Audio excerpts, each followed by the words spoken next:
갈라디아서 3장 10절로 18절 말씀 봉독해 드리겠습니다. 무릇 율법 행위에 속한 자들은 저주 아래 있나니 기록된 바 누구든지 율법 책에 기록된 대로 모든 일을 항상 행하지 아니하는 자는 저주 아래 있는 자라 하였습니다. 또 하나님 앞에서 아무도 율법으로 말미암아 의롭게 되지 못할 것이 분명하니 이는 의인은 믿음으로 살리라 하였습니다. 율법은 믿음에서 난 것이 아니니 율법을 행하는 자는 그 가운데서 살리라 하였느니라. 그리스도께서 우리를 위하여 저주를 받은 바 되사 율법의 저주에서 우리를 속량하셨으니 기록된 바 나무에 달린 자마다 저주 아래 있는 자라 하였습니다.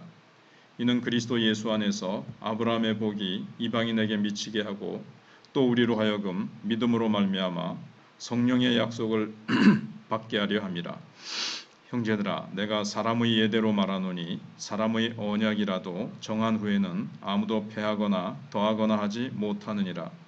이 약속들은 아브라함과 그 자손에게 말씀하신 것인데 여럿을 가리켜 그 자손들이라 하지 아니하시고 오직 한 사람을 가리켜 내 자손이라 하셨으니 곧 그리스도라.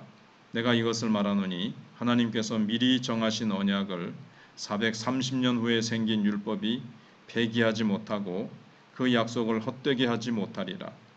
만일 그 유업이 율법에서 난 것이면 약속에서 난 것이 아니리라.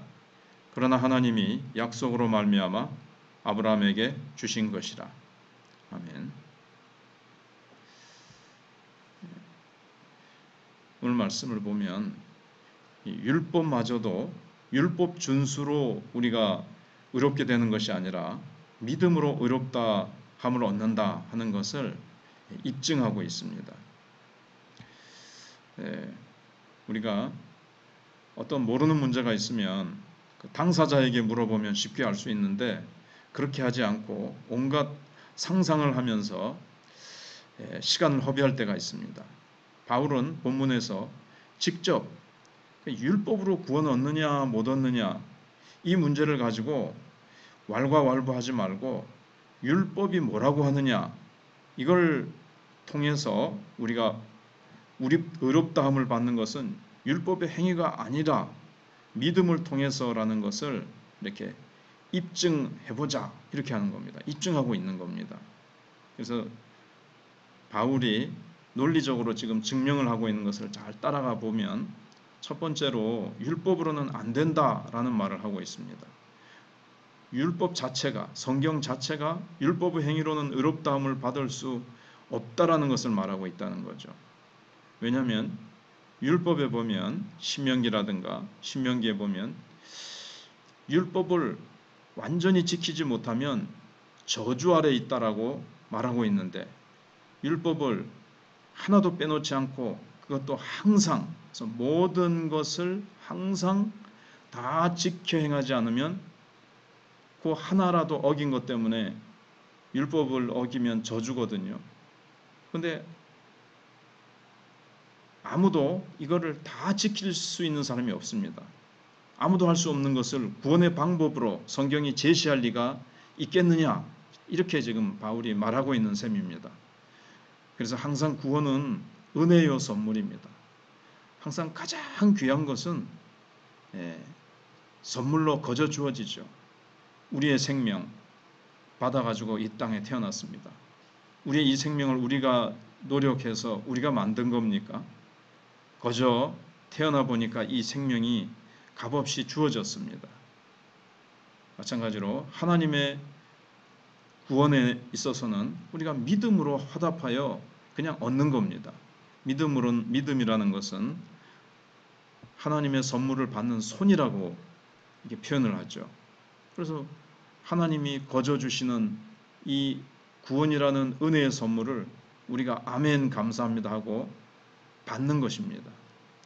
그 다음에 두 번째로는 율법의 저주에서 우리를 속량하셨다는 겁니다. 그리스도께서 오신 이유는 율법의 저주에서 속량하시기 위해서 오셨습니다. 그런데 다시 그 율법의 저주 아래로 밀어 넣으실 리가 있겠습니까? 너희들 율법 행해라.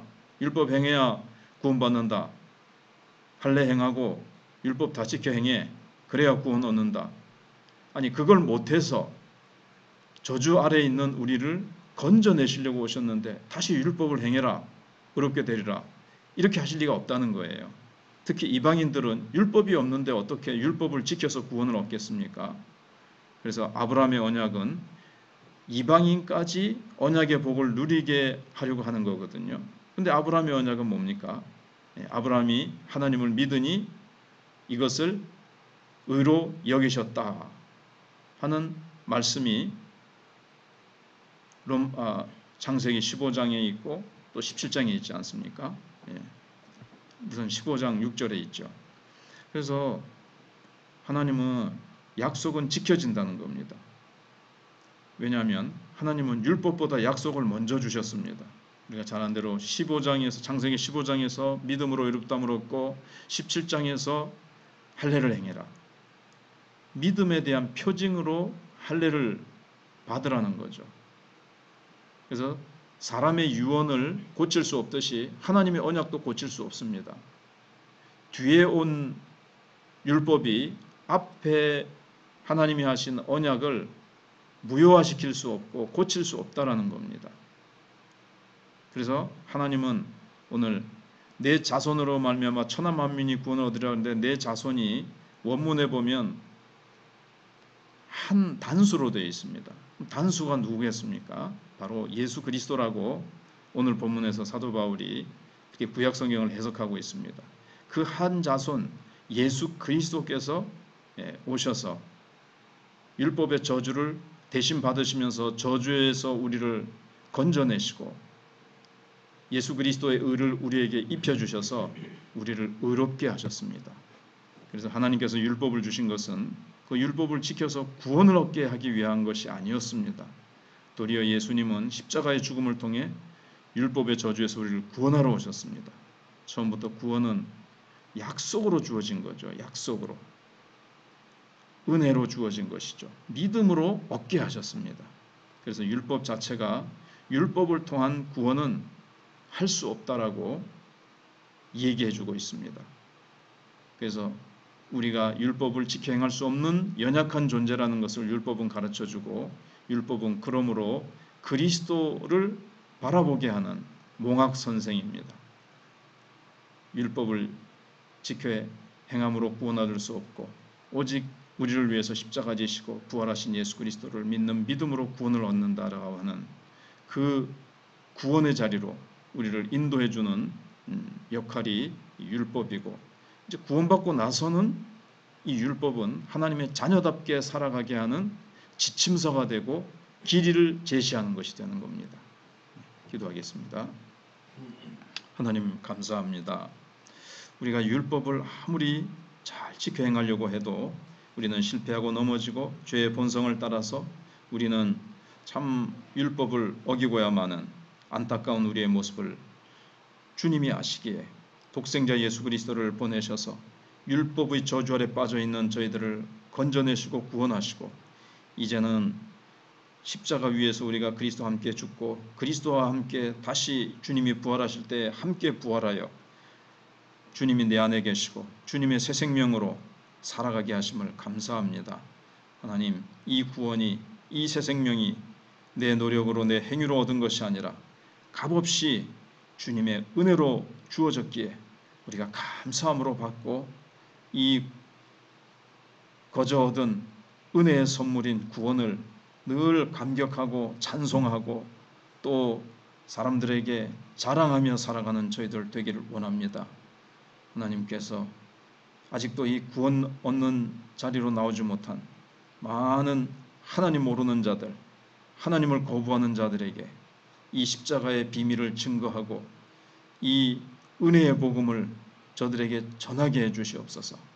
착하게 살면 천국 가는 줄 알고 있는 사람들에게 아무도 인간은 착하게 살아서 하나님의 의를 만족시킬 자가 없고 오직 믿음으로 구원한다는 것을 만천하에 전하고 예수 그리스도만이 길이요 진리요 생명 되신다는 것을 증거하는 저희들이 될 수 있도록 하나님 은혜를 베풀어 주시기를 원합니다.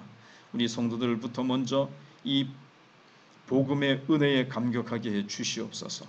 자신의 노력과 몸부림으로 구원 얻는 것이 아님을 철저하게 머리로만 아는 것이 아니라 실제 우리가 깊이 경험하고 오직 은혜의 복음, 이 십자가의 복음만을 자랑하고 증거하게 하시고 저희들 앞에 전도의 문을 여시고 영혼을 불쌍히 여기고 긍휼히 여기는 주님의 마음을 품고 주님을 대신하여 우리가 찾아가고 전하고 사랑으로 섬기고 그들을 주님 앞으로 이끌어낼 수 있도록 능력을 덧입혀 주시옵소서. 다음 세대를 기억해 주시고 환우들을 기억해 주셔서 우리 강동철 집사님 잘 회복되게 하시고 이명숙 새가족을 잘 회복되게 하시며 최삼역 권사님 또 이렇게 장한나 선생님 사모님 가정에 가서 또 이렇게 몸조리를 하고 있다고 합니다. 잘 회복되게 하여 주시고 그 외에도 코로나가 새로 돌고 있고 또 이 여름에 감기도 유행을 한다고 하는데 우리 성도들 건강을 지켜주시되 육적인 건강만이 아니라 먼저 영적으로 깨어 기도하고 하나님의 말씀에 늘 젖어서 늘 성령 충만하고 찬송 충만하고 성령의 평강과 의와 희락으로 충만케 해 주시옵소서. 주님께 모든 것 감사드리옵고 예수님 이름으로 기도하옵나이다. 아멘. 기도하시다 가도록 하시 바랍니다.